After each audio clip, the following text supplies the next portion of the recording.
Telangana MP Etela Rajender సమీక్షా సమావేశం నిర్వహించారు.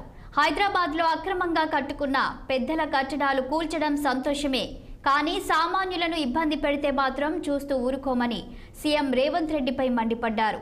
హీరోలాగా ఫోజులు కొట్టే పద్ధతి మంచిది కాదని హెచ్చరించారు. 1956లో ఈ రాష్ట్రం ఏర్పడితే 40 ఏళ్లు ఏలిన పార్టీ కాంగ్రెస్ ఈనాడే పుట్టింది కాదన్నారు. చెరువుల చుట్టూ ఉన్న పట్టా భూముల్లో కట్టుకున్న పేదల ఇల్లు కూలుస్తామని, సాహిబ్ నగర్, సరూర్ నగర్, ఫాక్స్ సాగర్లో కట్టుకున్న ప్రజలు కంటి మీద కొనుకు లేకుండా చేస్తున్నారని ఆగ్రహం వ్యక్తం చేశారు. సామాన్య ప్రజలను భయభ్రాంతులకు గురి చేయడం కరెక్టేనా అని సీఎం రేవంత్ రెడ్డిని ప్రశ్నించారు. నీతివంతమైన, స్వచ్ఛమైన, స్టబన్గా ఉండే అధికారి అని చెప్తున్నారు. గతంలో పర్మిషన్ ఇచ్చిన అధికారులు కూడా మీ వారే అని మర్చిపోకండి పేర్కొన్నారు. కేసీఆర్ అధికారంలోకి వచ్చినప్పుడు కూడా అయ్యప్ప సొసైటీలో భూములకు కూల్చే ప్రయత్నం చేసి మళ్లీ తోక ముడిచారన్నారు. ప్రజల సమస్యలను పరిష్కరించే నమ్మకం లేక, వాటి మీద చర్చించే వెసులుబాటు లేక ప్రజల్ని డైవర్ట్ చేయడానికి హైడ్రాను ముందు పెట్టారన్నారు. తప్పకుండా ప్రజలు దీనిపై ఆలోచన చేస్తున్నారు. దమ్ముంటే ప్రభుత్వమే పూడ్చిన చెరువుల మీద చర్యలు తీసుకోండని మండిపడ్డారు. బతుకమ్మ కుంటను పూడ్చింది ప్రభుత్వం కాదా? ప్రభుత్వం పూడ్చివేసిన చెరువులు ఎన్ని లెక్క తేల్చాలన్నారు. సామాన్యుడిని నష్టపోనివ్వమంటూ ఈటెల రాజేందర్ ధ్వజమెత్తారు. అధికారంలో ఉన్ననాడు 30 ఏళ్ల క్రితం, 40 ఏళ్ల క్రితం చెరువులలో పట్టాభూములు ఉంటాయి. చెరువులలో ఉండే పట్టాభూములు అవి ఎఫ్టీఎల్ కావచ్చు.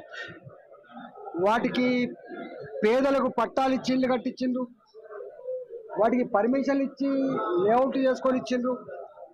ఇవాళ అలాంటి లేఅవుట్లు, అలాంటి పట్టాలు ఇచ్చిన పేదల ఇల్లు ఇవాళ ఎఫ్టీఎల్లో ఉన్నాయి, వీటి కూల్చేస్తామని చెప్పి భయపెడుతున్నట్టుగా ఇంతమంది సాహెబ్నగర్ గ్రామ ప్రజలు,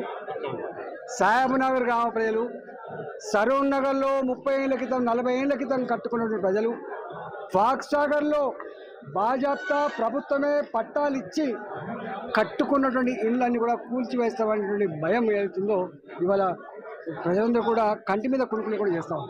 నేను అంటా ఉన్నా, హైడ్రా గురించి, నీ అక్రమాల చిట్టాల గురించి, నీ దందాల గురించి నేను మాట్లాడుతున్నాను, కానీ సామాన్య ప్రజల్ని వేధించే, భయభ్రాంతులకు గురి చేసేటువంటి పద్ధతులలో మీరు ఆలోచన చేస్తుందా రేవంత్ రెడ్డి అని చెప్పి అడుగుతా ఉన్నాం.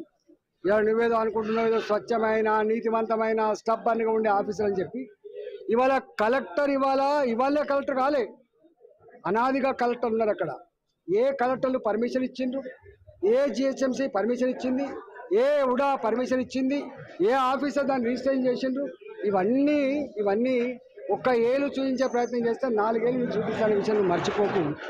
ఆనాడు కూడా టీఆర్ఎస్ పార్టీ ప్రభుత్వం ఏర్పడిన నాడు అయ్యప్ప సొసైటీలో ఇట్లా ఇల్లు కూల్చేసే ప్రయత్నం చేసిండ్రు, 4 రోజులకి తూకం ముడిచిండ్రు. ఆ తదుపరి ఏం చేసిండ్రో ఆనాటి హైదరాబాద్ ప్రజానికానికి తెలుసు. ఇవాళ మీరు కూడా ప్రజల సమస్యలు పరిష్కరించే దమ్ము లేక, వాటి మీద చర్చించేటువంటి వెసులుబాటు లేక ఇవాళ ప్రజలు డైవర్ట్ చేయడం కోసం ఇదొకటి ఎత్తుకున్నావు.